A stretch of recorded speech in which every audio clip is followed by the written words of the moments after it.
प्रहार शिक्षक संघटनेच्या वतीने जिल्हा व तालुकास्तरीय आढावा बैठक व गुणवंत शिक्षक शाळा सन्मान सोहळा संपन्न। याबाबत वृत्त असे की प्रहार शिक्षक संघटना धुळे जिल्ह्याच्या वतीने आज दिनांक 29 मार्च 2024 रोजी सकाळी 10 वाजता धुळे शहरातील धुळे व नंदुरबार जिल्हा प्राथमिक शिक्षक सहकारी पतसंस्था अभियंतानगर धुळे या ठिकाणी प्रहार शिक्षक संघटनेच्या वतीने जिल्हा व तालुका स्तरावर आढावा बैठक घेण्यात आली। या बैठकीत गुणवंत शिक्षक व शाळा सन्मान सोहळा या ठिकाणी करण्यात आला।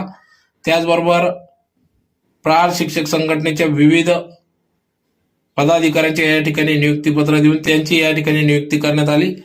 तर यावेळेस प्रहार शिक्षक संघटनेचे राज्य अध्यक्ष महेश ठाकरे यांच्या प्रमुख उपस्थितीत सदर हा कार्यक्रम पार पडला। तर यावेळेस बुलढाणा जिल्हाध्यक्ष महेंद्र शेटे, सरचिटणीस अमरावती अमोल वेरेकर, सामाजिक कार्यकर्ते राजेंद्र राऊत, धुळे जिल्हा